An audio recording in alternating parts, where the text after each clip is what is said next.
Good morning student आसत ये चार्टा ward को पढ़ा ठीक अच्छे आज प्रथम वार्ड हूँ आपंकर remiss remiss part of speech रोटे कौन आडजेक्टिव अटे तो रिमिस अर्थ कौन हो रि माने कौन पुणी थे मिस माने मिस कला माने पुणी थे मिस कला अर्थात कौन लापरवाही जो कहते ठीक अच्छे रिमिस माने लापरवाही बुझिपारे समस्ते।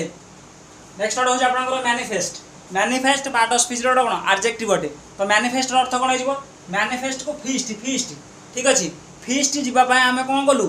ये कथा को मैनिफेस्ट कलु मैनिफेस्ट माने सुनिश्चित ठीक अच्छे मैनिफेस्ट माने सुनिश्चित।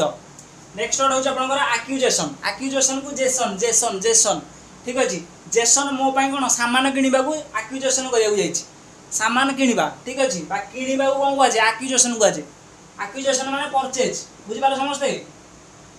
आक्यूजेसन माने परचेज। नेक्स्ट हूँ आपंकर tactical tactical part of speech रोटे कौन आडजेक्टिव अटे तो टैक्टिकल टैक्टिकल अर्थ कौन हो टैक्टिकल को टेक ठीक अच्छे टेक टेक कंपनी रे काम करने आपको कौन कुशल होगा पड़ो टैलेंटेड होगा पड़ो ठीक अच्छे टैक्टिकल माने कुशल टैलेंटेड बुझिपारे समस्ते आशा करुँच आप बुझीपारे धन्यवाद।